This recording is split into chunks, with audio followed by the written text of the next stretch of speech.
my dearest.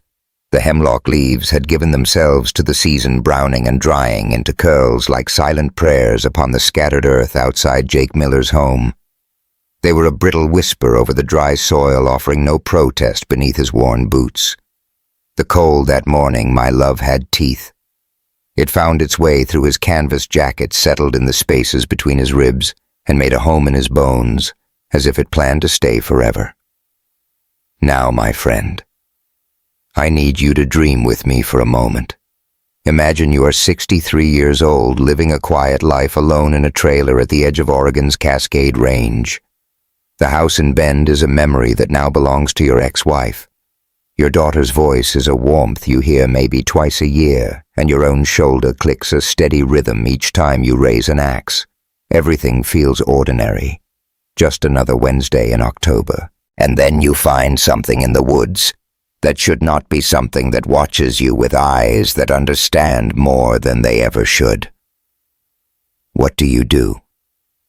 Because my love Jake Miller had about 30 seconds to decide, and what happened next, nobody ever saw it coming. This is that story. Jake was never much to look at, you see. 63 years of hard, honest living had carved their story into his face in lines deep enough to hold the rain. His hands were a testament to 20 years at the Whitmore Mills, scarred and knowing from before the shifts grew thin and the younger men chased brighter futures in Portland or Seattle. But he stayed. Part of it was stubbornness, and part of it was because starting over at his age felt like trying to teach an old dog a new constellation. The trailer smelled of him, of motor oil, pine, and dust, the scent of a man who stopped expecting company sometime around his divorce in '79. There wasn't much to hold on to out there anymore. The sawmill ran on a skeleton's breath. The town of Joseph, a soul of 800, and some held more churches than restaurants, and more ghosts than either. But Jake had made his peace with the quiet. My dear, he had made it his religion. No television flickered in the corner, no internet hummed its endless song, just an AM radio he kept turned low after supper, its static a gentle hum, often louder than the voices it struggled to pull from Pendleton. Each evening after his day's labor was done, clearing brush or walking the fence lines for the Hendersons' forgotten ranch, he would trace the perimeter where the wire fencing sagged like tired old men who had given up pretending they still had strength. Jake had a quiet contract with the place. In exchange for keeping the wild from completely taking over the owners, let him gather firewood along the edge. It was honest work, if slow. The kind that gives a man time to think, which, as we know, is not always a blessing. On that afternoon in early October of 1981, the light was gold and low, slanting through the branches as if it had traveled through ages just to touch the Oregon dirt. Jake dragged a gloved hand along the rusted wire, his eyes scanning for splits, for snags, for something useful he could mend. The forest held its own silence. You see, a silence so different from the kind you find in empty rooms. This silence listened. It waited. It had been here long before the roads and the towns, and would be here long after, and it knew things people had long since forgotten. And then came the sound. A faint, metallic cry. It was not repeated. It was not the wind. It was not any animal he had ever known. He stopped. He listened with his whole being. 10 feet ahead, a section of the fence shivered once and then fell still. Jake squinted, moving forward as slow as time itself, his boots a whisper on the carpet of leaves. The years had worn him down like a river stone. All the rough edges gone, just the weight of him left, but they had also taught him a deep and abiding patience. Rushing gets you hurt. Watching keeps you breathing. A shape lay tangled in the wire, half hidden by the gentle chaos of the undergrowth. At first his mind said deer, then his heart caught up with what his eyes were seeing. The limbs, my love, were too long, the chest too broad, the hands, oh my sweet friend, Those were hands, not hooves, gripping the wire with fingers that had knuckles and nails, and something that looked so human, except for the dark fur that covered them like a soft, living pelt. Jake's heart began to beat a wild rhythm against his ribs. The present felt as thin as paper. The past had weight. Every campfire story his grandfather had ever told came rushing back tales of things that walked upright in the woods, but were not men. He had laughed at them then. He was not laughing now.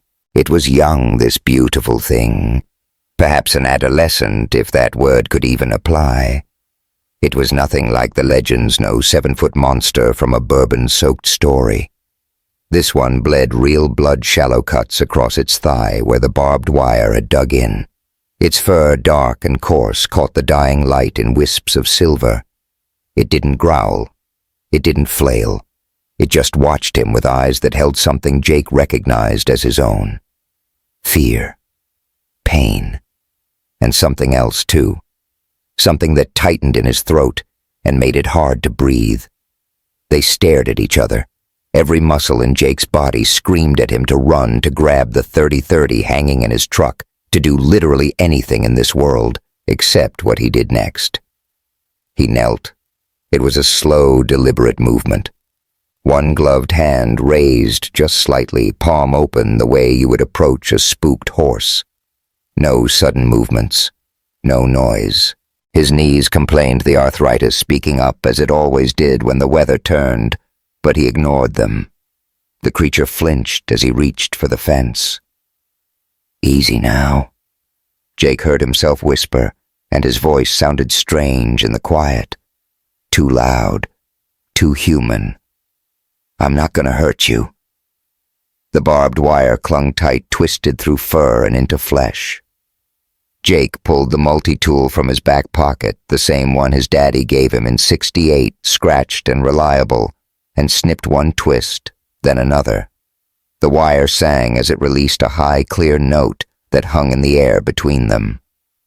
The young Bigfoot's leg dropped free with a soft thud.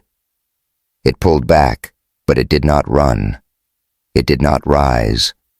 It just kept those eyes locked on Jake's face, as if it was reading him, measuring something inside of him that Jake himself couldn't name. He didn't speak again. What could he say? "I'm sorry. Run. I won't tell anyone." All of it seemed so small, so inadequate. They stayed there facing each other in the gold light with the hemlock shadows stretching long, and the silence pressing down like a held breath. Something passed between them in that moment. My love. Not fear. Recognition. Maybe even a strange kind of apology, though, who was apologizing to whom Jake could not say. Finally he stood, wiped the tool on his jeans, and turned back toward the fence line. He didn't look back. To turn his back felt like a betrayal, my dear friend, like slipping out of a sanctuary before the final prayer. And yet what was he to do? Linger there, hoping for some acknowledgement? He knew from his books that these beings, and, oh, he knew now with a certainty that shook him, they truly existed, weren't known for their pleasantries. As he gathered his tools, a tremor ran through his hands. Perhaps it was just the adrenaline or the quiet creep of his years. Or maybe, just maybe, it was the soul-deep realization that the very ground of his world had just tilted ever so slightly off its axis. Later that evening, my friend Jake sat in the quiet of his trailer, the radio silent. The night outside was a soft, dark presence against the glass, and it felt aware. Not in a menacing way, you understand. It was more like the feeling you get the soft prickle on your skin when you know you're being watched with a quiet curiosity from across a crowded room.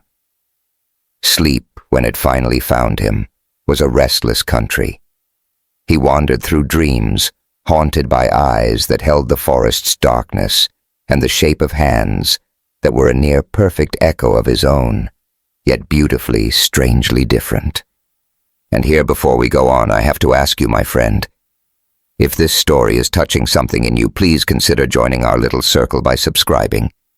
We share tales that whisper of the world just beyond our sight. And believe me, what happened to Jake Miller is a story you'll want to see through to the very end. So let's return to the dawn that followed that unforgettable night. At first light, the world was veiled in dew, each blade of grass holding its breath against the cold. Jake stepped out onto the simple porch he'd built with his own 2 hands, 3 sturdy cinder blocks and 4 weathered 2x6s, and his heart simply stopped. For there, placed perfectly in the center of the top step, was his old aluminum kettle.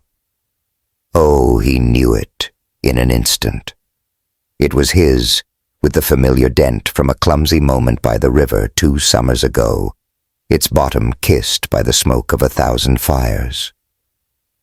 But it was transformed cleaner than he'd kept it in years, and filled to the very brim with creek water that held the morning sun like a chalice of liquid silver. Jake's gaze swept across the quiet yard over the packed earth and the gravel path. Not a thing stirred, save for the gentle dance of branches in a breeze that never touched his skin. He knew with a deep and quiet certainty that he hadn't brought it out. It belonged on its nail inside, and his heart told him no creature of the woods he knew, not a clever raccoon, nor a silent coyote, could have placed it there. With a sigh from his weary joints, a sound that spoke of a life lived, he knelt down. His fingers traced the earth around the steps. It was cared for. Not swept, you see, but smoothed as if by a gentle hand dragging a stone in loving circles.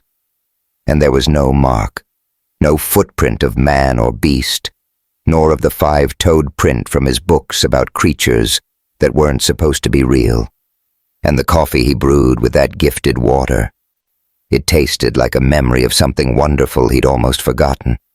His practical mind tried to whisper reasons, that spring water is always sweeter, that he must have left the kettle out, his memory being the fickle friend it is at 63. He could almost hear his doctor's gentle warning. But a deeper voice, one that wore the sound of his grandfather's love gone for 30 years, but still as clear as a winter morning, spoke a different truth. It whispered, "There is something here with you, something that remembers a gentle hand." That afternoon, Jake found himself walking the fence line once more. The place where it all happened was serene, untouched. No sign of struggle, just a soft vibration in the air like the echo of a song. He stopped at the mossy post, the one he'd freed the wire from, and rested his palm against it. And my friend, the metal was warm to his touch. It had no reason to be. The sun had not found its way through the thick cathedral of leaves above a canopy that turned the brightest day into a gentle twilight. He lingered there much longer than he planned. The forest, you see, has a way of falling silent when it has something to tell you. Jake had learned how to listen. A 20-year marriage had taught him that the most important words are often found in the spaces between them, and the woods he knew spoke the very same language. From the heart of the woods, he sensed a movement. It wasn't the sound of flight or fear, but of a quiet passing, a presence moving with a grace that wasn't hiding, but simply choosing not to be seen. And in his soul, Jake understood. He finished his mending and turned for home, the sun painting the ridgeline in hues of fire and farewell. That night, the radio remained silent once more. To fill the quiet with static felt like a violation, like shouting in a sacred place. The evenings that followed fell into a gentle rhythm. There was his work, the cooling air and the distant perfume of wood smoke from neighbors half a mile away. He lived his quiet life, speaking to no one. His only connection to the outside world being old Tom Henderson, who lived in Bend and visited the land he owned just twice a year. But with every new dawn, he would find a small, quiet gift. One day, a bit of twine tied in an intricate knot he'd never seen. The next, a sprig of cedar, its 3 branches woven together, their tips all pointing toward the northern star. Nothing to cause fear, my friend. Each one was a carefully placed word in a silent conversation. Through all the changing colors of that fall, he never laid eyes on the creature again. And yet the fence remained whole. The woods no longer felt empty, and as Jake walked his land, he felt a stirring in his heart he hadn't known for a very long time. A sense of purpose. When the first snows of late October kissed the high peaks, Jake was splitting the last of his winter cord. His arm ached with a familiar fire, his shoulder complaining with every swing, but he worked in a focused quiet, and the silence between the blows of the axe was no longer empty. It was full like the sacred pause before a beloved voice speaks. He found himself listening more than speaking, though there was no one there to hear him. His world began to distill itself down to its truest essence, the gift of warmth, the peace of stillness, and the profound, gentle knowledge that he was remembered by the heart of the woods. And deep within that stillness, my dear, was a truth we all knew, that silence and kindness were more than just simple acts. They were a language all their own. And the ancient woods, they had been listening. Let me tell you a secret about mercy. A whisper few ever hear, it sends out ripples. Not at first, no. Sometimes it takes years, even decades. But when you offer your heart to a soul that can give nothing in return to one the world has cast aside, the universe remembers. It keeps a tender account in ways you could never imagine. My friend Jake Miller would come to understand this truth over the course of 20 long years. But oh, I'm getting lost in the memory. Let me tell you of the others, the ones who were touched by the gift Jake had offered. You see, what unfolded in those Oregon woods was never just one story. It was a beautiful, shimmering thread of grace weaving through 2 decades, connecting moments that felt like chance, until you saw the whole tapestry. The most profound truths, my love, are rarely shouted. They aren't printed in headlines or spoken on the evening news. They're whispered on the breath of the forest, passed down in the gentle rustle of falling leaves, felt in the quiet ache after a door closes for the last time. It was 1983 in the tender days of early spring. A soft fog still clung to the edges of Wallowa County, and the mountains dreamt behind a veil of gray. You could hear the gentle dripping from the pine trees over the little duplex Sarah Davis called home, where a muddy creek traced a slow, sleepy ribbon through her backyard. She had always dreamed of planting something by that creek. Blueberries, perhaps. But a single mother's dreams often have to wait. Her days were a rhythm of making eggs, folding laundry, and holding her breath until the rent check cleared. Life has a heart-wrenching way of pulling you adrift just when you're trying to find your shore. It was still so early when her Connor called out to her, not with fear in his voice, but with that beautiful, unwavering certainty that only a 6-year-old possesses, that pure belief in what their eyes see before the world teaches them to question their own heart. Sarah was just stirring milk into his cereal when the sound of the back door creaking open reached her. Her mind first went to a coyote, or maybe a raccoon rummaging in the trash again. But the sound of his little voice, my dear, it stopped her heart. Mama, he brought it back. She padded onto the back porch, her socks growing cold on the damp wood. And there was Connor, standing by the creek, holding a single blue tennis shoe in his small hands. The left one, the very one that had vanished last night when he'd tumbled in the brush, chasing fireflies, as if he could bottle their light and keep it forever. He hadn't even cried when he lost it. He just limped back inside on one foot, shrugging with that quiet 7-year-old wisdom that understands some things just disappear, and that, my friend, is just a part of life. But there it was, somehow cleaner than it had been the day before. The laces, darling, were tied in the most perfect little bow. Sarah's eyes swept across the yard, but it was empty. Only the soft murmur of the creek and the gentle sway of the pines answered her. Nothing moved but the morning itself unfolding in its slow, gray, and ordinary way. Who brought it back, my sweet boy? Connor pointed a small finger toward the line of trees. The big man, He was all furry like a bear, but he wasn't a bear. He walked the way Daddy used to walk before he went away. A knot formed in Sarah's throat. Her ex-husband had been gone for 2 years. Connor only held on to pieces of him, the memory of his walk, the echo of his laugh, the ghost of his aftershave. A child's memory is like an old rotary phone, you see. You have to dial so carefully and just pray for a clear connection.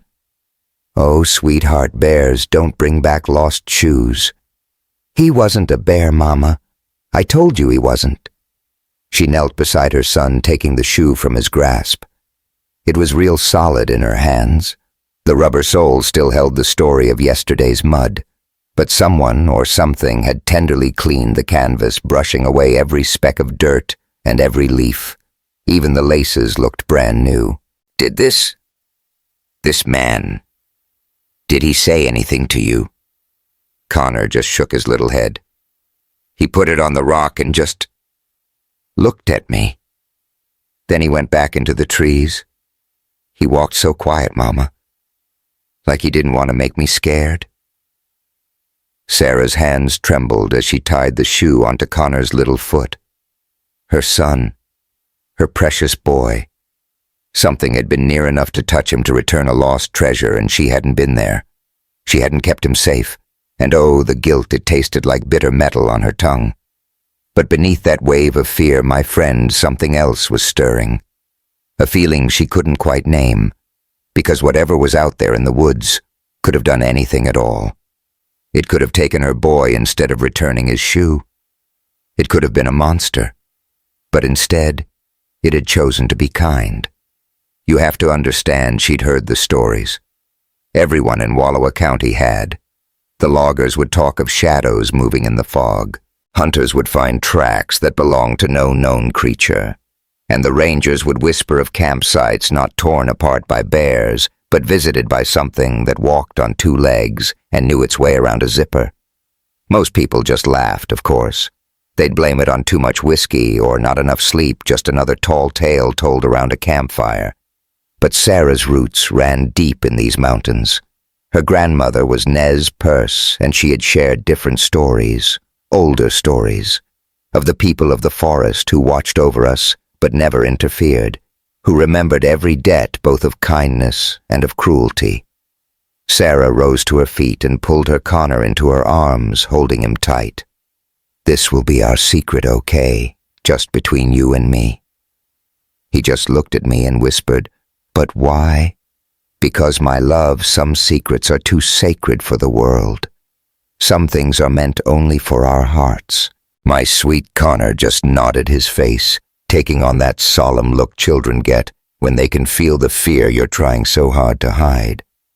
That night's sleep was a distant shore Sarah couldn't reach. She sat on the back porch, a cup of tea growing cold in her hands, her eyes fixed on the tree line. The moon was just a silver sliver barely piercing the darkness, but she would swear to you on her very soul she saw it. A flicker of movement, a shape, tall, broad, a phantom in the night there, and then gone. She lifted her hand, a small hesitant wave that was more a prayer than a greeting, a silent offering of thanks. The figure remained still, a guardian etched against the night, simply watching, waiting, and then, as if it were made of shadow and moonlight, it melted back into the forest, leaving no trace it was ever there at all. It was 1989, in the deep heat of late summer, the kind of warmth, my dear, that made the air itself seem to shimmer, and the mountains looked like watercolor paintings left out in the rain. Ryan Thompson was only 12 years old, and he was certain with the kind of certainty only a child can have that he was going to die in those woods. He was on a hike with his church youth group, 15 kids and 3 adults on a weekend camping trip near the beautiful wild expanse of Eagle Cap. Ryan, bless his heart, had been lingering at the back of the line, his asthma flaring up, and a boy's pride keeping him from using his inhaler where anyone could see. To be seen as weak was to be noticed, and to be noticed was to be teased. It felt better, safer, to just suffer in silence. But in his quiet suffering, he fell too far behind and lost them.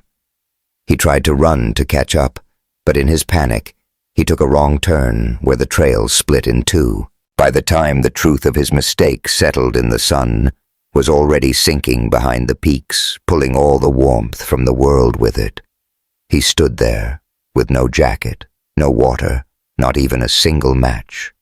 All he had was his inhaler, a small pocket knife his father had given him, and the kind of cold, rising panic that can make anyone forget themselves. Ryan tried to retrace his steps, but every direction was a mirror of the last, just endless pine trees, rocky earth, and fallen logs. He called out, and his own voice echoed back at him before dying in the vastness. He called again, but there was nothing. Only the whisper of the wind and the frantic, shallow sound of his own breathing as that awful tightness closed around his lungs like a fist. He used his inhaler, but it gave him no relief. He tried again, desperate, but still couldn't draw a full breath. The world began to shrink, the edges of his vision fading to black, and he truly knew this was how his story would end. 12 years old, dying all alone, because he was too proud to keep up, too scared to ask for help. He slid down the trunk of a tree, trying to hear his dad's voice in his head, telling him to stay calm. But calm felt like a luxury he couldn't afford. Panic was the instinct screaming to survive, and his body understood that language far better than his mind. And that's when he smelled it, a scent carried on the wind. It was like wet dog and damp earth, but woven with something else, something wild and ancient that was not quite animal. The scent grew stronger, closer. Ryan tried to stand, but his legs refused him. He tried to yell, but his lungs were empty vessels. A shadow fell over him, blotting out the last of the twilight. He forced his head back and looked up. The being was immense, at least 7 feet tall, perhaps taller. It was covered in dark brown fur that caught the dying light like strands of rusted wire. Its face was hauntingly human, with deep-set eyes, a broad nose, a mouth lost in fur, but something was fundamentally wrong in a way Ryan's young mind couldn't piece together. It was like looking at your own reflection in a disturbed pool of water. Ryan's heart hammered against his ribs like a trapped bird. The small inhaler slipped from his trembling fingers and fell to the forest floor. The creature simply tilted its great head, studying him with an unnerving calm. Then it crouched, moving with a slow, deliberate care, as if approaching something precious and fragile. One of its hands, oh God, it had hands, not paws, reached gently toward the boy. He wanted to flinch, to scramble away, but he was frozen in place. The hand touched his chest, the pressure gentle, and began to move in slow, calming circles. And with that touch, a miracle. The knot in his lungs loosened. Air, sweet and full, rushed in. The panic began to recede, pushed away by a warmth he didn't understand. The hand stayed there, a comforting weight, rising and falling with the rhythm of his own breath. A few minutes passed. Maybe it was 5. Maybe it was 20. In the presence of this being, time itself felt like a dream, the normal rules of the world suspended just for them. And then, with a deep, shuddering sigh, Ryan could breathe. He could think. The world around him came back into sharp, clear focus. The creature drew its hand back. It bent down, picked up his inhaler, and placed it softly into Ryan's open palm. Then it stood and gestured a true, meaningful gesture toward a gap between the trees. Ryan looked where it pointed and saw it. Light. He heard voices carrying on the breeze. It was his youth group. They were calling his name maybe 50 yards away. When he turned back, his heart full of a wonder he could never explain, the creature was already walking away. Not running, just moving with a quiet, unhurried purpose back into the forest. It paused once, glancing over its shoulder. and its eyes caught the last of the light reflecting a brilliant gold, like a cat's but deeper and so much stranger. And in the space of a heartbeat, it was gone. My dear Ryan stumbled toward the sound of voices. It was only 30 seconds later that the youth pastor found him, wrapping him in an embrace that smelled of bug spray and a world of relief. "Oh, where have you been?" The words tumbled out full of worry. "We've been searching everywhere for you." Ryan opened his mouth. "My love," and then he closed it. How could he ever explain? Who would ever believe him? But it was more than that. You see, a quiet voice inside him whispered that this story wasn't his to give away. It was a sacred moment between him and the soul that saved him, and to tell it would be to tarnish its silent beauty. "I got lost," he said, his voice so small. "But I found my way back." That night, wrapped in his sleeping bag amidst the soft breathing of the other children, Ryan's heart returned to the hand on his chest. He remembered its impossible warmth, its profound patience, and the gentle way it had waited until he could breathe again before it slipped away. He thought of all the stories we tell ourselves, you know, the tales of monsters that haunt the deep woods, of creatures that prey on us, of a danger that waits in every shadow. And he wondered, my friend, just how many of those stories have it all backwards. It was the year 1995. The heart of a deep winter, the kind that seeps into your very bones and makes a home there, refusing to leave until April, if you are one of the lucky ones. And in that cold, a dear man named Brandon Wilson, at 61 years of age, found his life slipping away in a ravine, a lonely 3 miles from the nearest logging road. The elk had seemed like a promise at the time, a clean shot he'd imagined, a quick, merciful end, food for the winter, and a trophy his grandson would adore. But the great bull, my friend, had a will of its own. It took the bullet and fled, and dear Brandon, with a heart both stubborn and foolish, followed its trail. And now, in the silence of the snow, he was settling that debt. The trail of blood was a cruel guide, leading him through tangled brush and down a treacherous slope. His eyes were fixed on the earth, not his own path, when a root caught his boot. Suddenly, the world became a blur of falling of rocks and branches tearing at him, until a tree at the ravine's heart caught him in a final brutal embrace. The impact stole the air from his lungs. A deep wrongness sang from his leg, and a sharper, more terrible note from his ribs. When he tried to rise, his vision dissolved into a blinding white sea of pain. He was broken. So many bones, he thought. A warm river of blood traced a path from his forehead, spilling into his eyes and painting his fading world the color of his own life. His rifle lay somewhere in the snow. He could see it just 15 feet away, but it might as well have been 15 miles. Oh, my love, he could barely even move. His trembling hands searched for his radio, and by some small miracle found it still clipped to his belt, whole and unbroken. He pressed the button, sending a prayer into the ether. His voice was a whisper against the static. "This is Hunter 27. I'm down. I'm down in a ravine off the Anderson Creek Trail. I need help." Only static answered his plea. He tried again, and was met with the same empty hiss. The ravine held him too tightly, my dear. The signal was a ghost. No one was coming. And then the cold began its slow, intimate work, his body's gentle way of letting go. Shock, he knew. The loss of blood, certainly. He remembered this feeling from a lifetime ago in Vietnam, and knew the path ahead. The soft drowsiness, the creeping numbness, and the long, quiet slide into nothing. His thoughts, like tired birds, flew to his daughter and to his grandson. He pictured the funeral they would have for him, open casket or closed. Closed, he decided. He knew he would look rough by the time they found him. but at least the pain was fading. That was the blessing of the cold, wasn't it? A quiet mercy turning down the volume on all the world's noise, even his own suffering. And so, my love, his eyelids began their slow, heavy descent. It was in that moment between one world and the next that the scent found him.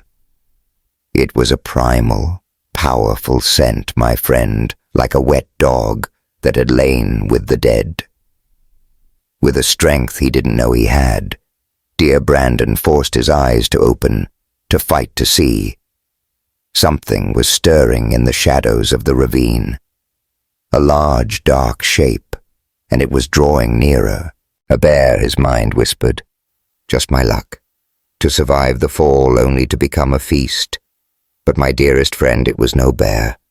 For the being that stepped from the brush moved like a man. Yet it was so much more. Its shoulders were wider than any man Brandon had ever laid eyes on, with arms that hung long and low past its knees.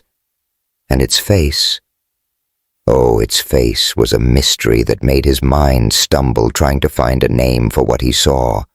And then a single impossible word bloomed in his soul.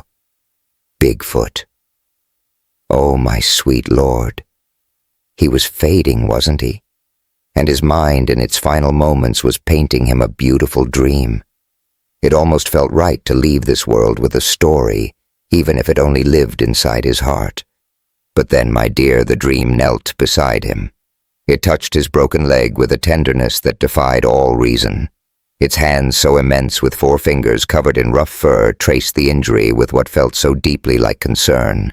Poor Brandon tried to find his voice to whisper something, anything, but his lips, they just wouldn't obey. And then this being, it made a sound, a low, resonant hum from deep within its chest. It wasn't a growl, not at all. It was more like the sound of a thought taking shape, the quiet turning of a decision in a soul. Then, with a grace that seemed impossible for its size, it slid one colossal arm beneath Brandon's shoulders and another under his knees, lifting him as if he were a feather. And you must understand, Brandon was a big man, 6'2", and a solid 200 pounds a tackle in high school, back when Kennedy was president, and the world felt like it had a certain order. This magnificent being carried him as gently as you would a sleeping child. It moved through that ravine with such careful, deliberate steps, my love. It avoided every route, chose every foothold with purpose, climbing that steep slope with Brandon held safely against its heart. The scent was powerful, but beneath it all, Brandon found something else, something pure like clean creek water and the sweet sap of pine. His head came to rest against its shoulder, and he felt the fur coarser than he'd imagined, but so warm, and beneath it all, he could feel a heartbeat, slow, steady, and so much stronger than the faint, flickering pulse of his own life. It climbed until the earth leveled out onto the old logging road. It laid Brandon down on the gravel with the utmost care, then stepped back, tilting its head as if in contemplation, and made that deep, rumbling sound once more. And Brandon just watched, as it turned and retreated into the woods, watched until the deep velvet darkness of the forest simply swallowed it whole. He must have drifted away after that, you see, because the next memory he had was of headlights painting the world white, of distant voices calling out, and of kind hands lifting him into the back of a truck. He spent 3 days in the hospital over an enterprise. A broken leg, some cracked ribs, a concussion, and hypothermia so severe. The doctors kept saying how lucky he was to be alive. They called it a miracle, darling, that he ever made it to that logging road. And Brandon, he just let them believe it. When his daughter came to visit, her eyes full of worry, she asked him what happened. He told her the simplest version of the truth, that he got lost for a time, and somehow managed to pull himself back to safety. And in a way, my friend, every word was true. She didn't need the rest of the story. No one did, really. How do you explain a debt so strange? How do you share a moment of mercy so profound it leaves you speechless? But for the rest of his days, whenever Brandon would hear someone scoff at the old stories of Bigfoot, calling them silly hoaxes or tall tales for tourists, he would just offer a quiet smile and gently guide the conversation elsewhere, because he knew a truth that words couldn't hold. He had felt it in the careful strength of those hands that lifted him. He had heard it in the deep hum that sounded so much like a heart full of concern. You see, the forest has its own ancient laws, ones that we don't often understand. And sometimes, if you are terribly lost or terribly lucky, you discover that one of those laws is grace. And now, my love, this is where the story deepens, where the threads begin to weave together. Because all of these beautiful, strange moments, dear Jake Miller freeing that young one in 81, Sarah's little boy having his shoe returned in 83, young Ryan Thompson being led back to his group in 89, and of course Brandon Wilson being carried to safety in 95, they weren't just random acts of kindness. They were a tapestry. Jake never knew about the others. He was a solitary soul, a man who kept to himself and held his experience close to his heart, the way one holds a silent prayer. But in a place where fewer than 10,000 souls are scattered across thousands of miles of wild country stories have their own way of breathing. They don't travel in newspapers, darling. They travel on whispers, in the quiet understanding that flows between people who have seen a world beyond explanation. Sweet Sarah Davis, she heard about the hunter. She was pouring coffee at the diner in Joseph one morning when Brandon Wilson's daughter shared the story, her laughter a little shaky as she described her father's quiet insistence that he hadn't crawled to that road on his own. He says something carried him, she confided, stirring her coffee. He won't say what it was. He just gets this look in his eyes. You know, the one like he's guarding a precious secret. And oh, Sarah knew that look. She saw its reflection in her own eyes every time she remembered the mystery of her Connor's little shoe. Ryan Thompson grew into a man who belonged to the mountains, becoming a wilderness guide. He spent his summers leading souls through the Eagle Cap wilderness. He never spoke of what happened when he was just 12, but, oh, he listened. He listened to the stories his clients told around the fire of strange sounds in the night, of the feeling of being watched by unseen eyes, of the little gifts left behind. Stones stacked in impossible towers and branches woven into patterns like secret messages. He began to keep a journal, a secret heart for the wilderness. In it, he documented these moments, piecing together a map of wonders that most people would simply cast aside as fantasy. And from these whispered stories, my dear, a breathtaking pattern began to emerge. And the pattern, my dear, it whispered a single profound truth. They remembered. Whatever gentle giants lived in those mountains, whatever souls walked upright and chose the quiet shadows, they existed in that sacred space between belief and fear. And they held memory. But more than that, darling, they held a heart that understood kindness. Jake Miller's single act of compassion back in 81, it had been seen, it had been remembered, it was written into the silent history of these beings, and ever since that day, my love, they have been returning that kindness to the world.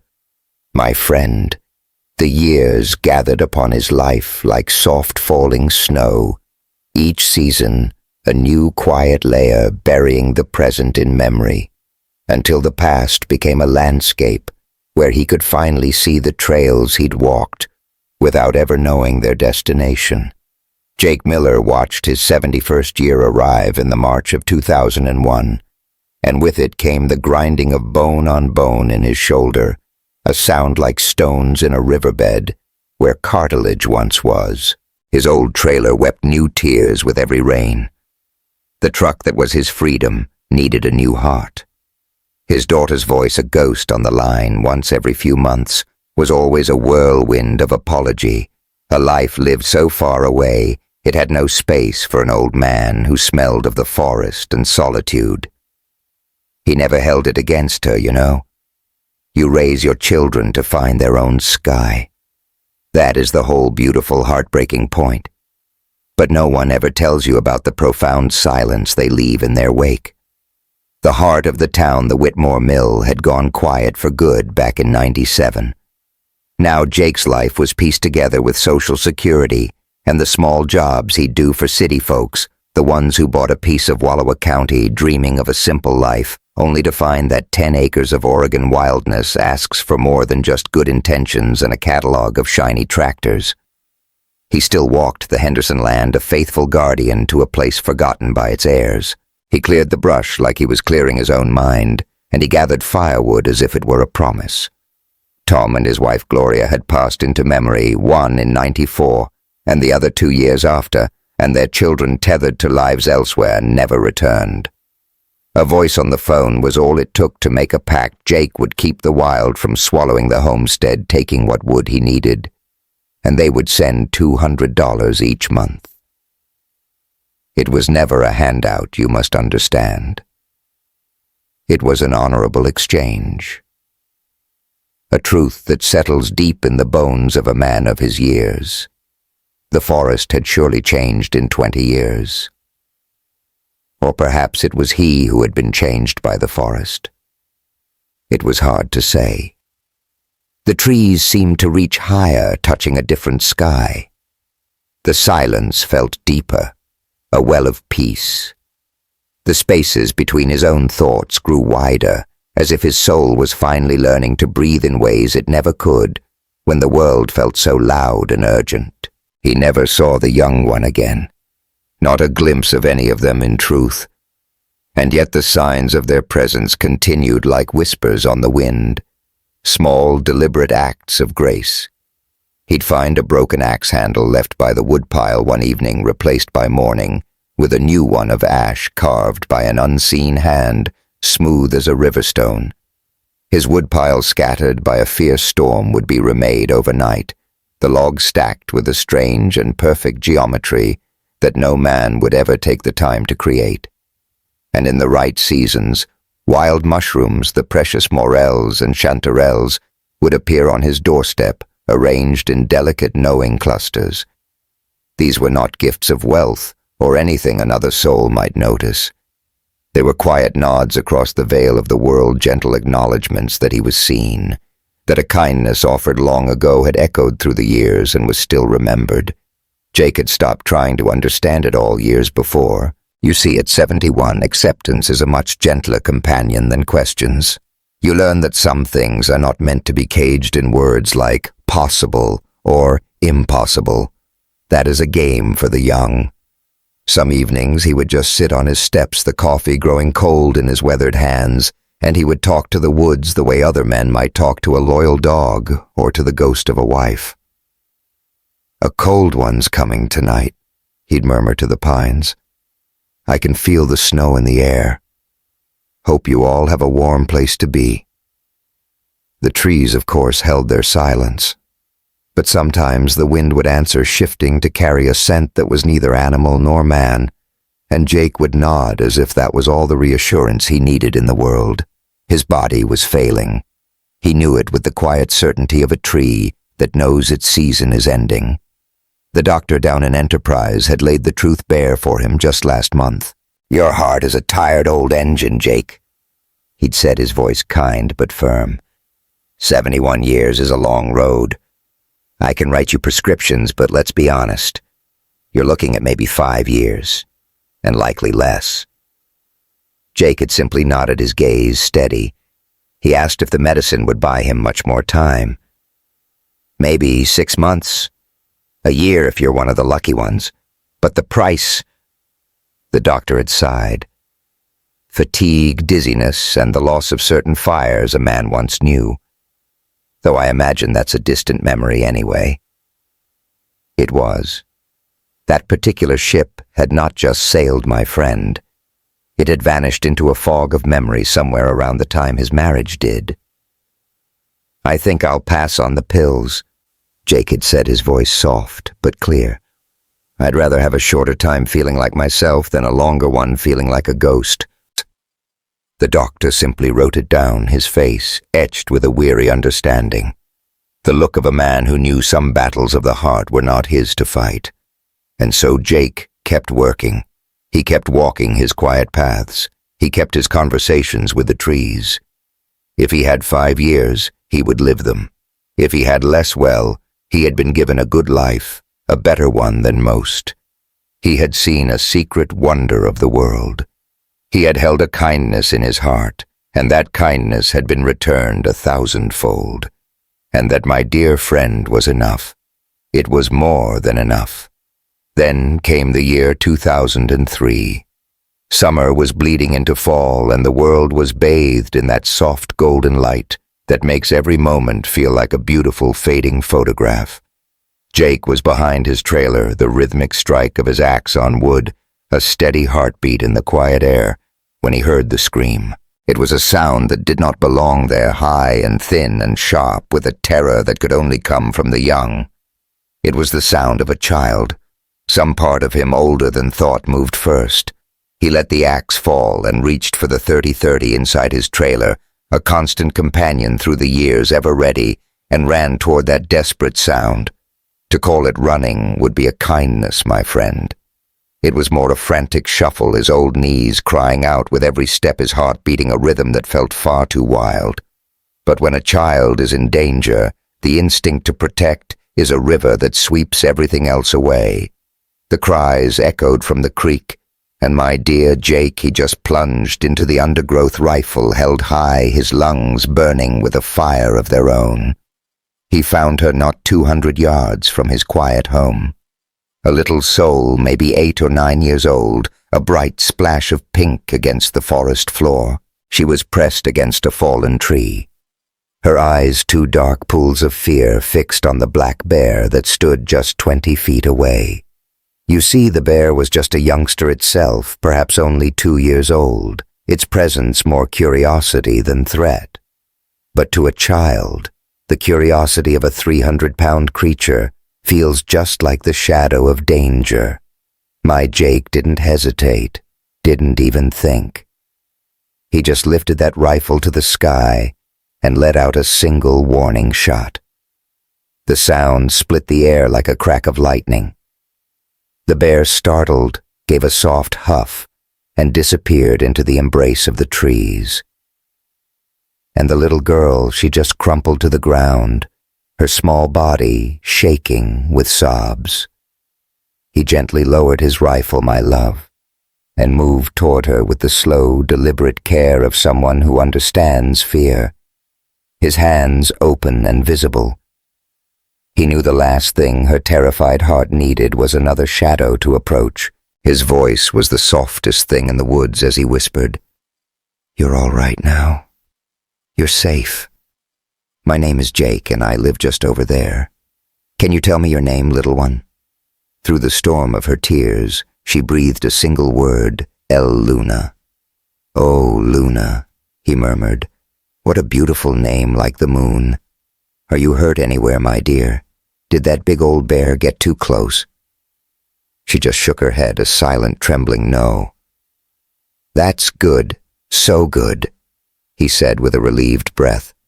"Do you think you can stand and walk with me?" And with a small, hopeful motion, she nodded. "All right then.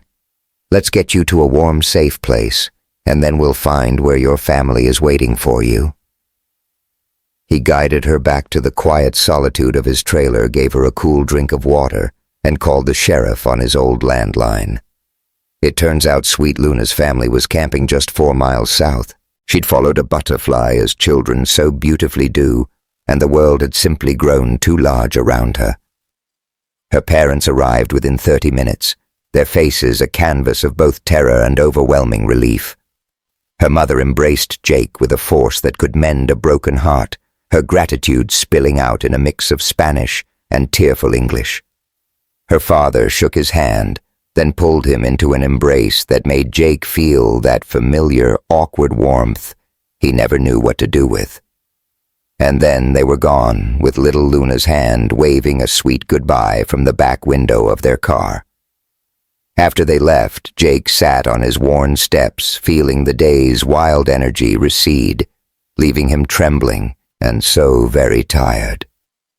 There was an ache in his chest, my dear, not from exertion, but something far deeper, a tightness that held a story of its own. He moved inside, swallowed 3 aspirin, and let his weary body sink into the familiar comfort of his bed. Above him, the water stains on the ceiling mapped out forgotten continents, a world he'd meant to repair for 6 long years. He had a feeling he wouldn't get to it now. And his heart. Oh, his heart felt like a stranger in his own chest. Its beat was a frantic broken song, as if it were trying to recall a melody from long ago, a rhythm it had lost and could never quite find again. Perhaps this was it, my love. The moment the doctor had spoken of so softly. A heart isn't meant for forever, and his had held on for 73 years. It had beaten through a broken marriage, through silent nights, through 20 years of hard work, and through that one moment back in 81, when only kindness kept it from stopping for good. If this was the end, he thought it would be all right. He had saved a child. His last act was one of meaning. It wasn't a bad way to leave this world, was it? But that stubborn heart of his just kept on beating. A flawed, painful, but relentless rhythm. And so my dear Jake closed his eyes, surrendering to the quiet. He smelled it before any sound reached him, a scent he knew in his soul. The smell of a damp forest floor, of wild earth, and something ancient. His eyes fluttered open. The window stood open to the night air, though he had no memory of opening it himself.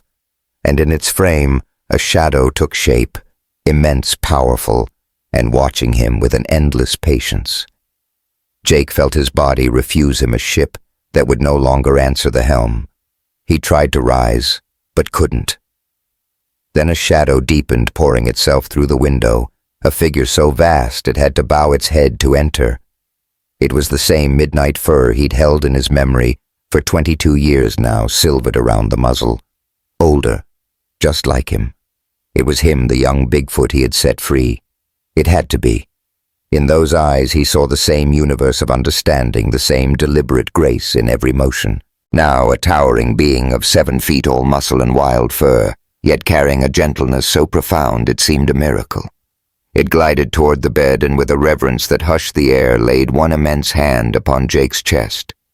And oh, the warmth that bloomed from that touch, a familiar echo across the years. Jake knew this was the same life-giving pressure Ryan Thompson must have felt back in 89 when this very hand had coaxed the breath back into his small body. Under that gentle weight, the frantic rhythm of Jake's heart found its calm. The pain that old sharp companion softened its grip, receding to a distant hum he could live with. The magnificent creature inclined its head, a low, resonant sound, vibrating from deep within its chest. It wasn't a language of words, but of the soul, a melody that sang, "I remember you. I see the man you are. A kindness given is a kindness returned." With a strength he didn't know he possessed, Jake lifted a trembling hand, laying it softly over the creature's own, a bridge between 2 worlds. "Thank you," was all he could breathe, a whisper that held the weight of a lifetime. For what felt like 5 sacred minutes it remained. Then as gently as it came, it withdrew its hand, turned and melted back through the window, vanishing into the night with a silence that defied its very existence. And Jake lay there in the quiet, listening to the drum of his own heart. It was still a broken instrument, a fading song, but for now it was playing. He had been given more time, not a lifetime, no, but just enough. It was the late spring of 2004. The doctor's prediction of 5 years had come to pass, though on its own schedule. Jake saw his 74th year, but just barely. His heart was growing weary now, the pain a more frequent visitor. Some mornings he'd open his eyes with a gentle surprise to find he was still here. He let the old jobs go. The axe was left to rest. He let go of almost everything except for the simple sacred act of sitting on his steps and watching the forest breathe. Friends from town would stop by. Sarah Davis from the diner would bring him warm casseroles. Ryan Thompson, a man of 30, now running his own guide service, would bring groceries. They had all in their own time through hushed conversations and long knowing silences pieced it together. They understood they were bound by invisible threads of grace they could feel but never see. They never spoke of it aloud, not directly. They just helped Jake in these small, gentle ways, repaying the kindness the forest itself had once shown them. "Is there anything you need, Jake?" Sarah would ask, her voice as warm as the soup she'd place on his counter. "I'm all right," he would always reply. "You've always been a terrible liar," she'd say with a soft smile. "Well, a man's got to keep practicing." He'd answer, a small twinkle in his eye, and she would smile back, but it was a smile tinged with sorrow, the kind that already feels the ache of a coming goodbye. One afternoon, Ryan brought a wheelchair. Jake, ever proud, tried to refuse, but Ryan just set it there on the porch, firm but kind. "It's for when the day comes that you need it," Ryan told him gently. "There's no shame in needing a little help, my friend." Jake just watched him walk away, this man who was once a frightened boy, saved by a miracle in the woods. He could see it so clearly then, the beautiful unbroken chain of grace, continuing on link by loving link. Even Brandon Wilson visited his walk, still marked by the fall that never quite left him. He brought a bottle of whiskey, and the two of them sat on those familiar steps, passing it back and forth as the sun went down. They didn't need many words. Sometimes silence is the only truly honest conversation. Finally, Brandon broke the quiet. "Did you ever tell a soul?" he asked. "About what you really saw out there?" "Never," Jake said. "Did you?" "Only my daughter," Brandon admitted. "She just figures I was seeing things you know from losing all that blood." "Well, maybe you were," Jake offered, his voice soft. "Maybe," Brandon echoed, taking another slow drink. "But deep down, I don't believe that for a second." "Me neither, my friend," Jake whispered to the twilight. "Me neither." They shared the last of the bottle as the sun bled out behind the mountains, leaving streaks of orange and purple and gold across the heavens. The forest grew quiet and dark, and shapes began to dance between the trees. Or maybe, my friend, they were only shadows. It's so hard to be certain anymore. "Thank you," Brandon said, his voice soft as he rose to leave. "For whatever it was you did, for setting this all in motion." Jake felt no need to ask how Brandon knew. Some things you just feel in your bones, a truth that needs no explanation. "I didn't do much of anything," Jake confessed. "I only cut a little wire." "Sometimes," Brandon replied. "That's more than enough." After Brandon had gone, Jake sat alone in the deepening dark. There was an ache in his chest, a tremor in his hands.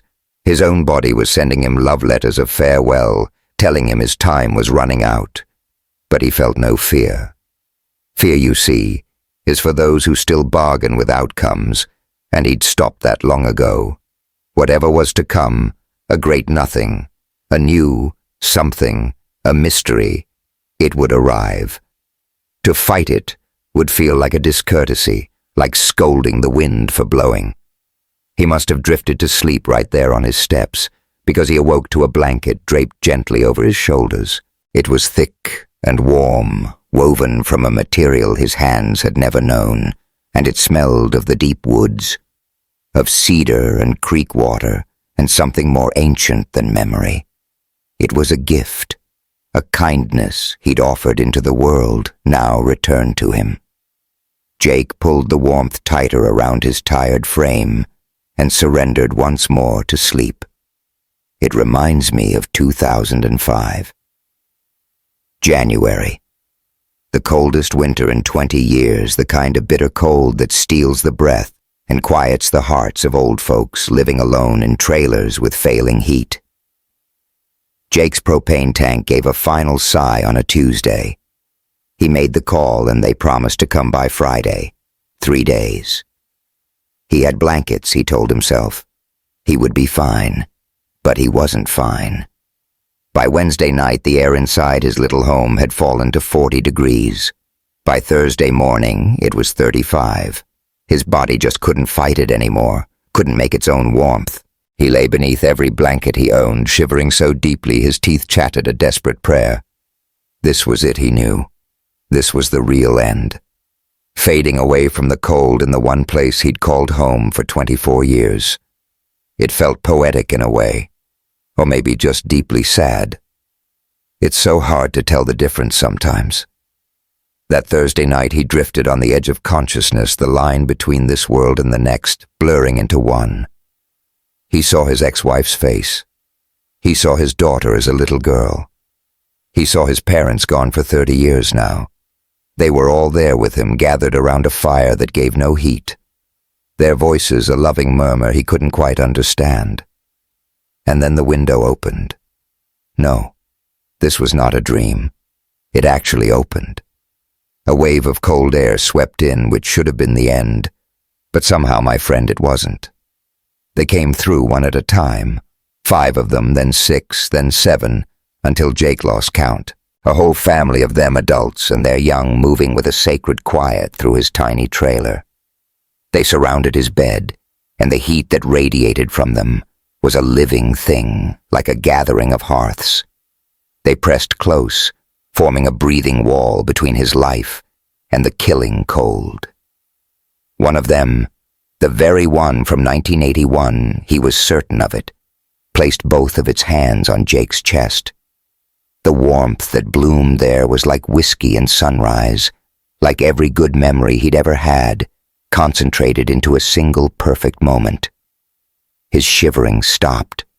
His breath came easy and deep. The gray that had been closing in at the edges of his vision pulled back. They stayed with him all through the night. They didn't move. They didn't make a sound. They just shared their warmth, their life, their presence. When Friday morning finally broke, the propane truck arrived. Jake heard the engine, the knock on the door, and as quietly as they came, the creatures slipped away one by one out the window and into the trees, melting away like smoke. The driver found Jake in his bed, weak as a kitten, but alive. "Good heavens, old man," he'd said, his voice full of concern. "You should have called somebody. You could have died in here."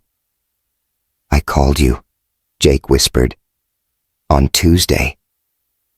"I mean someone else. A neighbor. Your family." Jake just nodded, letting the man do his work, letting him refill the tank and check the heater and give his gentle lecture on the risks an old man faces in the cold. After the driver left, Jake's gaze fell upon the window. It was closed, and it was locked, he saw, from the inside. But the room, oh, the room still smelled of the forest. It smelled of cedar and creek water and a kindness that could only be called grace. The months that followed were a gentle, slow erasure, my love. That's the way of it when life doesn't end in a sudden crash. You don't vanish in a single moment. You simply become less. Like a watercolor portrait left too long in the sun, the vibrant hues soften, the sharp lines blur, until you're more a whisper of a memory than a living, breathing soul. My dearest Jake found he had no appetite for the world anymore. Food lost its flavor, a language his body no longer cared to speak. He sustained himself on water, on coffee, and sometimes on the warm soup that Sarah would bring, a quiet offering of love. It was all he needed. It was Ryan Thompson who gently helped him into the wheelchair. There was a faint protest from Jake, a flicker of the man he once was, but he accepted it. Pride, you see, had become a currency he could no longer spend. On the good days, the ones kissed by the sun, they would wheel him out into the light, just to let him feel the warmth on his skin, to let his eyes rest upon the steadfast trees, his old friends. One quiet afternoon, Ryan's voice was soft when he asked, "Should I call your daughter for you, Jake?" Jake's reply was just a single word filled with the weight of the unspoken why. "So she has the chance to say goodbye." Ryan set his kindness a palpable thing in the still air. Jake considered this a universe of memories passing behind his eyes before slowly shaking his head. "She has her own life to live," he whispered.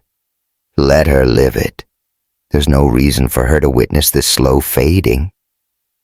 "But she might carry that regret with her," Ryan gently pressed. "Perhaps," Jake conceded, his voice thin but certain.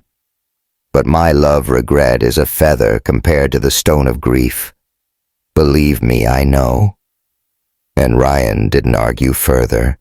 He understood. They all did.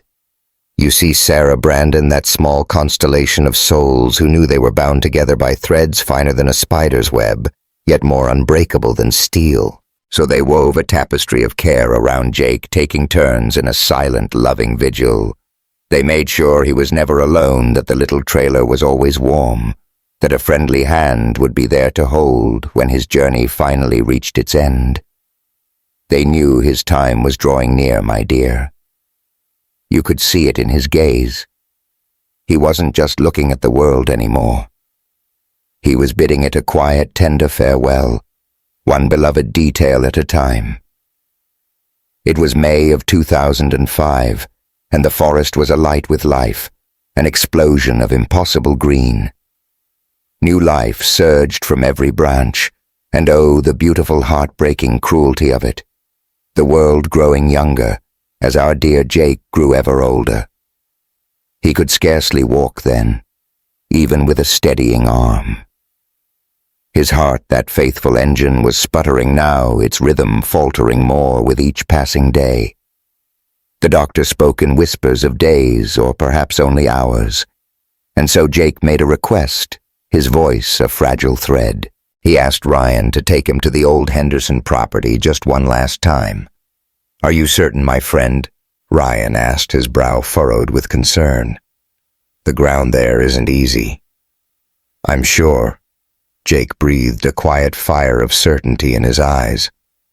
They made the journey on a Sunday morning, a sacred kind of pilgrimage. Ryan pushed that chair over earth. It was never meant to cross the two of them, a portrait of shared determination, of a stubborn, beautiful love. Jake needed to see the old fence line, you understand. The very place where everything began, where a 63-year-old man who worked with wood, a man with an aching shoulder and an even lonelier heart, made a single choice that would send ripples through the next 24 years. Time and rust had claimed most of the fence, leaving only whispers of what it was. But the posts, they still stood like ancient sentinels, cloaked in moss and gray, marking a line where one world once ended and another began. Ryan brought the wheelchair to a halt near the place. Jake knew it in his soul, a recognition that went deeper than sight. The trees stood taller now, the undergrowth woven more thickly, but the spirit of the place, oh, that hadn't changed at all. "Just give me a moment here," Jake murmured, his voice barely disturbing the silence. "Alone." For a breath, Ryan hesitated, a guardian reluctant to leave his post, but then he nodded a silent promise and walked back toward the truck, leaving Jake to his memories. And there Jake sat, the present as thin and fragile as a pressed flower. It was the past that held all the weight so heavy and real, he could almost see it shimmering in the air. The young creature caught in that cruel wire, those wild ancient eyes locking with his, and the single heartbeat of a moment where everything changed. It was mercy, my love. That's all it ever was. A simple, quiet act of kindness offered to the universe with no thought of what might come back. And what came back was everything. It was the meaning he had searched for. It was a purpose that filled his days. It was the profound, unshakable knowledge that his small life had mattered in ways he could never fully chart, but could feel deep within his very bones. Then a sound in the woods behind him, a gentle stirring of leaves. He turned his head, a slow, deliberate movement that cost him what little strength he had left. From the shelter of the trees they came, the entire family, perhaps a dozen strong, adults, young ones, and even a few little ones stepping into the light. They formed a silent, respectful arc around him, ever so careful to keep their distance, a gesture of profound tenderness. And then the one he had met in 81 stepped forward from the rest. There was gray around his muzzle now, and old scars marked his hands.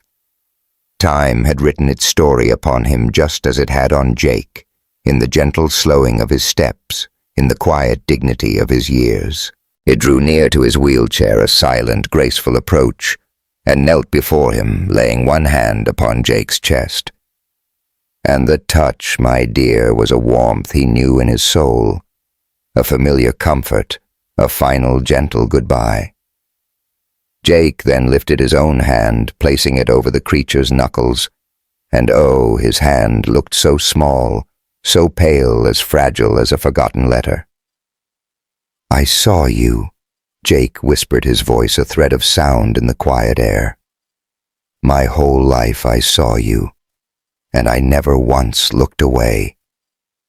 And in return the creature made a sound from deep within its throat, not of words, but something far more ancient, a sound that simply meant, "I know. I remember." And it mattered. Then the others stepped forward one by one, a silent procession of souls, each placing a hand on him for just a moment, a touch on his shoulder, his arm, his head.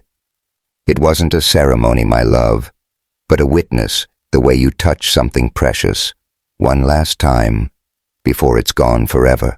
Jake closed his eyes, and in the darkness he felt the warmth of their presence wash over him, felt the beautiful weight of 24 years of connection, a chain of grace that began with one small act of kindness and spread outward like ripples on a still lake. When he opened his eyes again, my love, they were already retreating into the trees, moving as silent as smoke. The one from that day in 81 paused at the tree line, looked back just once, and then simply melted into the heart of the forest. And that's how Ryan found him, still in the wheelchair, his hand raised as if in a final gentle wave goodbye. There were tears on his face, but he was smiling, a smile of utter peace. "You okay?" Ryan asked, his voice full of a tender concern. "Better than okay," Jake said, and his voice was suddenly strong and clear.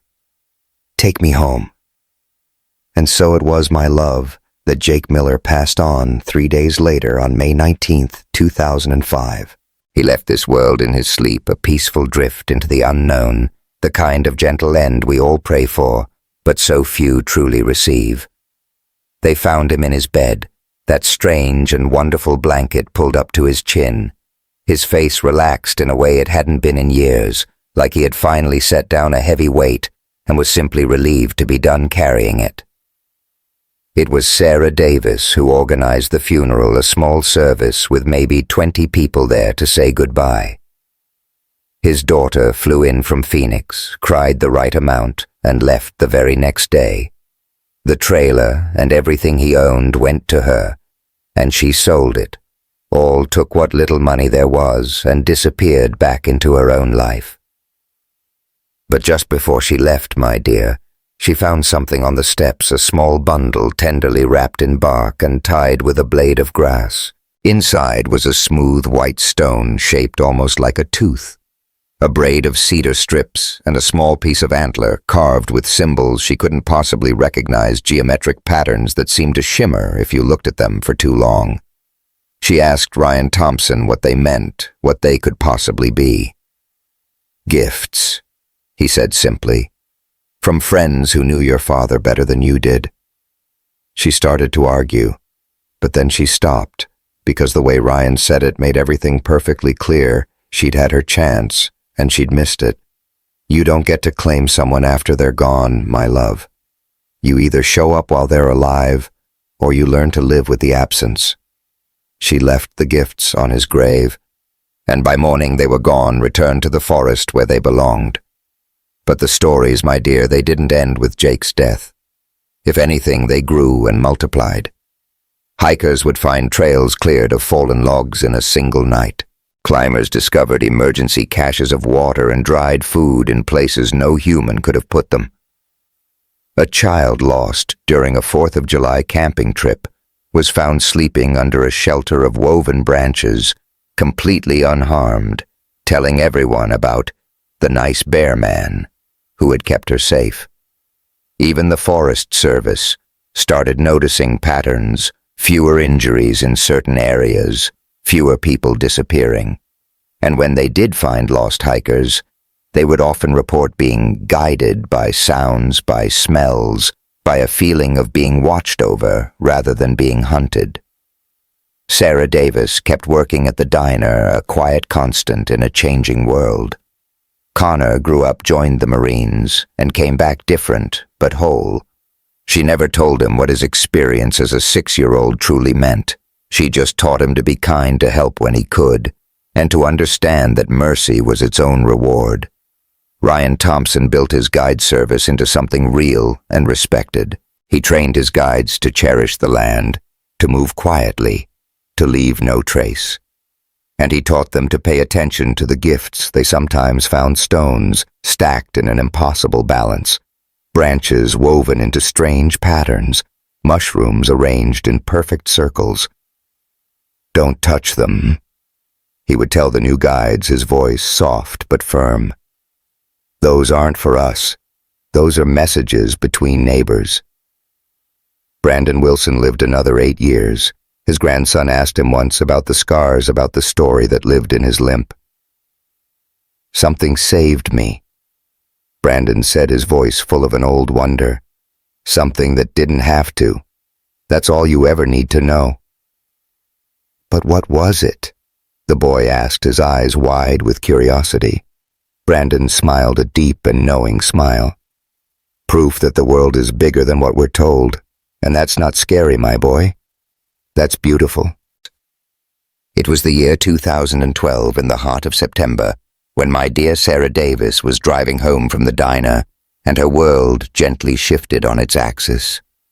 She saw a whisper of dark fur drifting across Highway 82. It stood taller than any bear, with shoulders broader than any person, moving with a rhythm that belonged to a world between our own, not quite human, and yet not quite animal. Her heart guided her foot to the brake, slowing her car until it came to a soft, breathless stop. The being paused right at the edge of the trees, as if waiting just for her, and turned its gaze to meet hers. It seemed so young, my friend, perhaps in the bloom of its youth, and it was the very same size as the one our dear Jake had freed 31 years before. Sarah let her window glide down, and the September air filled her car, a sweet perfume of apples and drying leaves. "Thank you," she whispered into the twilight, her voice trembling with the weight of her soul. "For my son, for everything. Thank you." The creature tilted its head, a gesture of pure understanding, and then it lifted one hand in what could only be a gentle, knowing wave. And Sarah waved back, her heart overflowing with a beautiful tangle of tears and laughter both at once. As softly as it came, the beautiful creature then melted back into the loving embrace of the trees. She must have sat there for 10 minutes, her hands resting on the steering wheel, trying to hold the truth she had just witnessed, a truth her heart had always known, but her mind had never dared to fully believe. You see, they were still there. They were still watching over us. They were still remembering. The chain of kindness remained unbroken. A legacy of love passed from one soul to the next, generation after generation. Our dear Jake Miller had been right all along. Mercy is a real and breathing thing, and sometimes, my friend, it wears a coat of fur. And then came 2018. Ryan Thompson turned 41, and his guiding service was a dream come true, blossoming to include photography tours and lessons in how to listen to the backcountry. One afternoon, some bright-eyed college kids from Portland State found him. They were filled with stories they'd heard about a legend in Wallowa County and came hoping he could point the way so they could set up their cameras and prove a beautiful mystery.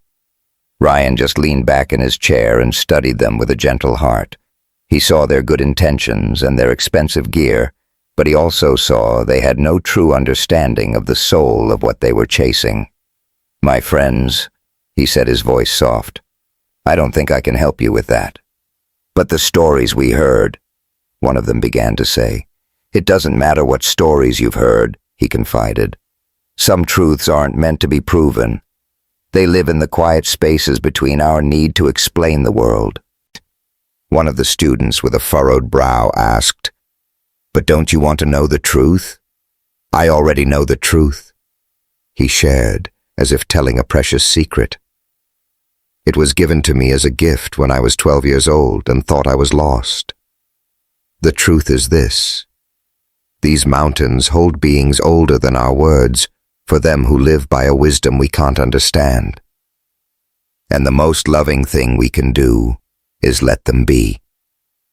"But what about science?" they tried to argue. "Science is a beautiful thing," he agreed, "but not for this. This requires something you can never learn in a classroom. It asks for your respect, your humility, the wisdom to know that not every wonder is meant to be captured and put under glass." The students left with their spirits a little dampened, and a part of him felt for them. But it was better this way, better than the sacred silence of the forest being turned into content for the internet. That night he walked his own land, 40 acres of peace that kissed the edge of the forest. He'd bought it 5 years before, a sanctuary built from his savings, a little cabin he called home. He sat on his porch, a warm mug in his hands, and watched the tree line as if it were a dear old friend. He smelled it on the breeze before he saw a thing. That familiar, beloved scent of wild earth, rain-soaked fir, and ancient cedar. Then a dance in the shadows. A tall, broad figure there for a moment, and then gone, a gentle visitor in the twilight. And Ryan, with a quiet smile, simply raised his mug in a silent, heartfelt salute. The silhouette held its ground, a breath held in the twilight, more a feeling than a form. And just as softly it dissolved back into the woods. A gentle smile touched Ryan's lips, my friend. It felt as if the forest itself had given its blessing, witnessing his quiet refusal and understanding the heart of his decision. "You see, some truths are meant to be held close, whispered only to the wind. Some wonders deserve to remain untouched." This was the true inheritance Jake Miller left for us, the real heart of his story. It wasn't about proving they were real, so many already knew that in their bones. It was that their right to live in peace with dignity was infinitely more precious than our need to know. That to drag them into the light would be to extinguish the very magic that made them so. They were never monsters, my dear friend, nor were they just stories. They were simply our neighbors sharing this wild, beautiful land. And you just don't do that to a neighbor. You don't cage them or put them under a microscope or turn their lives into a sideshow. No, you simply share the world with them. You honor their quiet boundaries and offer a gentle kindness whenever the chance arises. And in those rare sacred moments, if you were truly blessed, that kindness would be returned. Then came 2020, a year. The world seemed to unravel in ways none of us could have ever imagined. A sickness swept through, doors were locked, and the great cities grew quiet as people ran for the countryside, searching for breath, for safety, for a memory of how things used to be. Our quiet Wallowa County felt it, of course. A new tide of people washed in from Portland and Seattle, buying up little cabins, turning vacation spots into year-round homes. Our small world grew fuller, and our forests, once so vast and empty, began to feel crowded. With more feet on the trails came more chances for worlds to collide. More unblinking camera eyes, more buzzing drones in the sky. More people hunting not for peace, but for a picture to share with the world. And so the whispers grew louder. A footprint here, a strange call on the wind there, a fleeting shadow caught in a lens. The whole world online seemed to catch fire with arguments. The learned voices, the laughing scoffs, the heartfelt defenses. But through it all, Ryan Thompson held his peace, as did Sarah Davis, as did Brandon Wilson's grandson, a man of 30 now living over in Eugene, holding his grandfather's truth like a fragile, holy thing. They watched this noisy parade from a distance, you know. They saw people brush up against the real meaning of it all, only to swerve back into the safety of debate and ridicule of picking it apart, until the soul of it was gone. Because this is the secret they all shared, the one Jake Miller understood, the one anyone who'd ever truly felt that presence in the woods knew deep in their heart. The proof was never the point. Belief was never the destination. What mattered, what has always mattered, was how your own heart responded when faced with a wonder beyond your understanding. Did your hand reach for a weapon, for a lens, for a screen, or did it, my friend, reach for your own soul? When you saw a life caught in the cruel tangle of wire, did your mind whisper the word opportunity? Or did your heart ache with the single simple word pain? That you see was the question. It was the only question that ever truly mattered. And it's a quiet tragedy, isn't it, that most people answer it wrongly without ever knowing they were asked. And so the years turned, bringing us to 2023.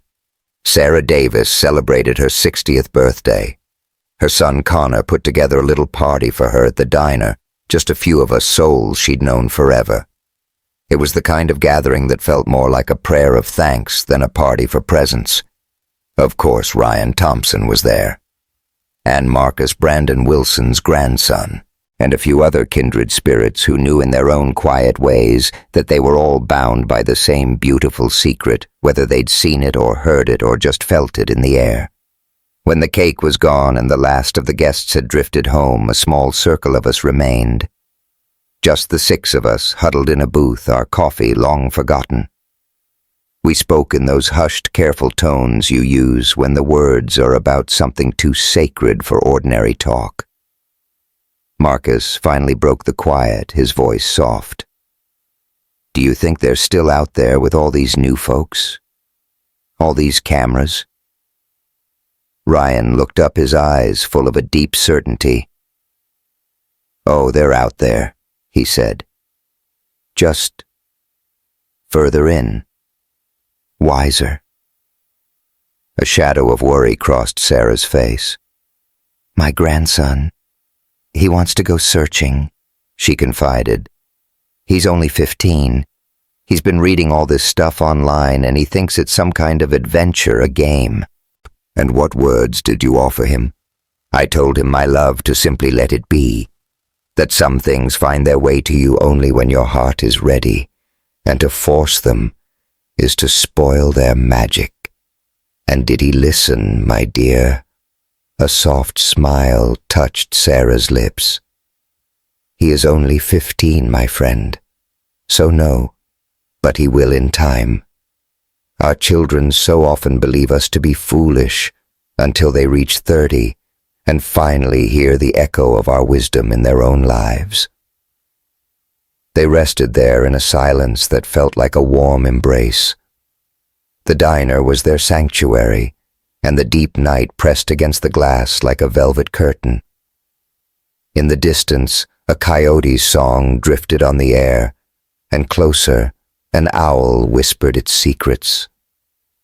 Our dear Jake would have seen 91 years.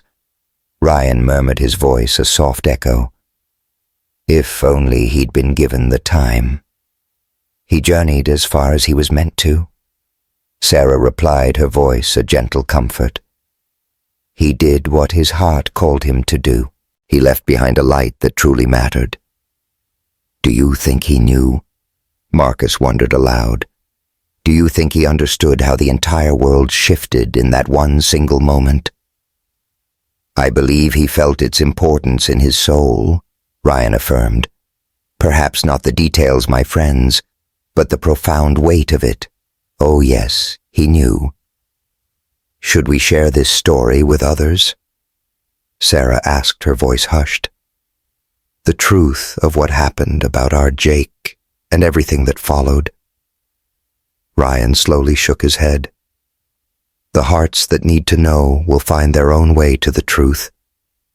As for the rest of the world, it isn't ready.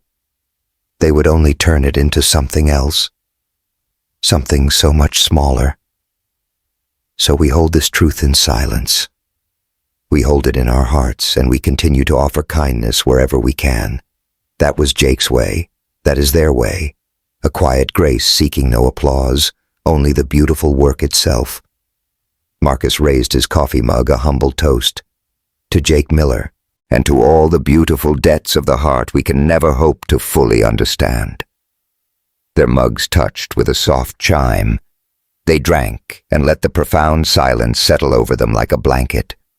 Outside, a whisper of movement danced between the sleeping cars. A shadow, tall and fleeting, gone before an eye could truly capture it. Or perhaps, my love, it was only the caress of the wind. It is so very hard to be certain anymore. Now, here is the secret I must tell you about mercy, my love, about kindness, about the small unthinking acts of grace we offer up to the world. They never truly disappear. They echo.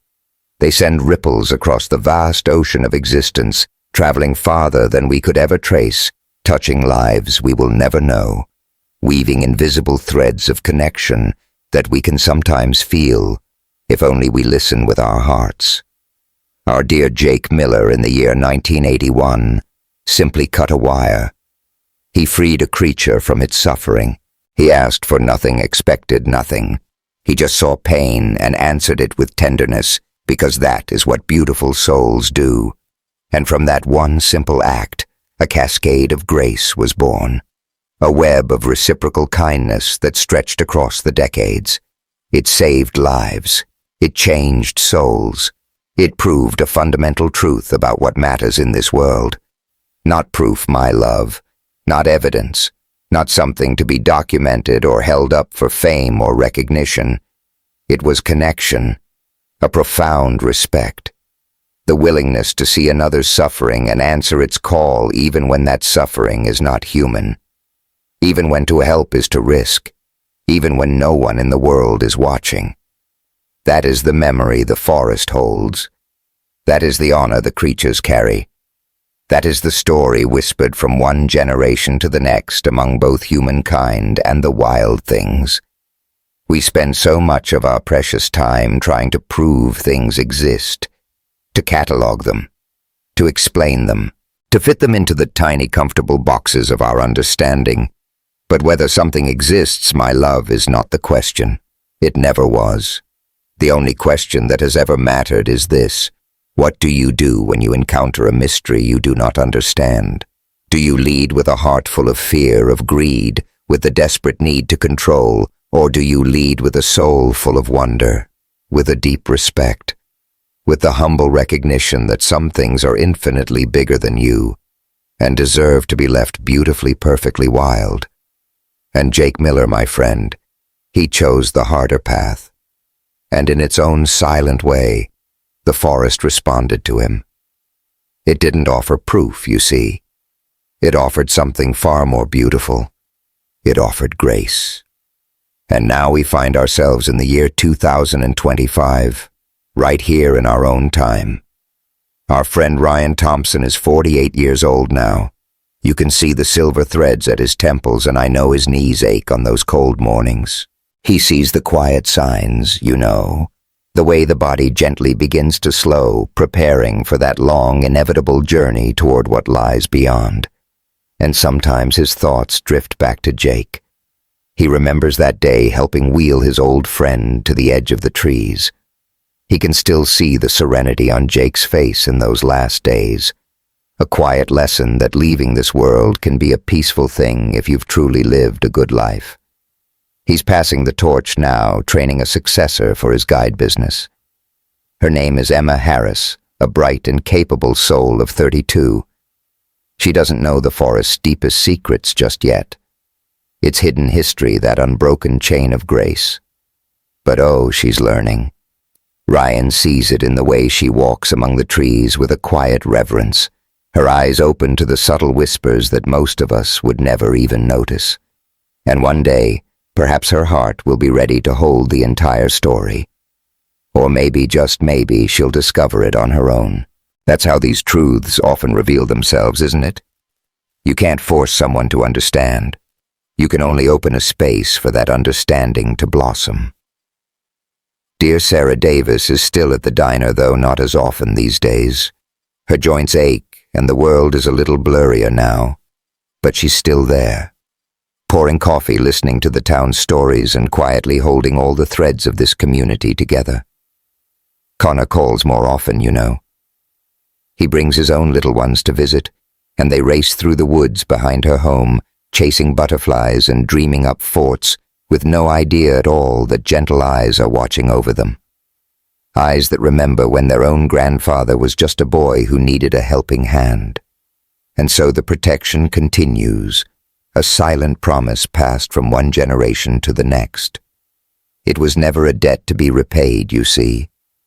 It was always just an exchange, a simple sacred offering of kindness for kindness, of respect for respect. And Marcus Wilson, he's in Eugene now, running an outdoor education program. He teaches children about surviving in the wild, about tracking and the life of the forest.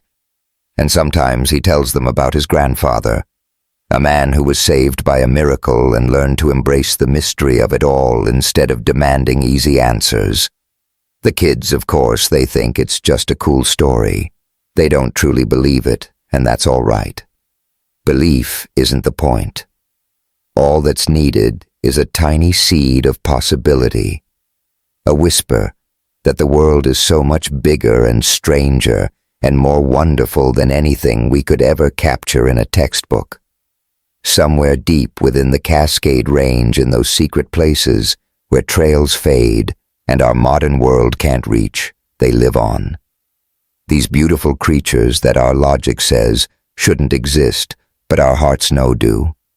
They raise their young, they gather their food, and they watch our world creep closer, adapting with a quiet wisdom. And my friend, they remember. They remember the man who snipped a wire, the one who chose compassion over convenience, the soul who looked upon suffering and answered only with kindness. And they teach this story to their children in whatever silent language they speak, passing down this piece of history. The lesson is so beautifully clear. Not all of us are the same. Some of us see, some of us understand, and some of us, my friend, choose grace. And for those precious few, a protection is given.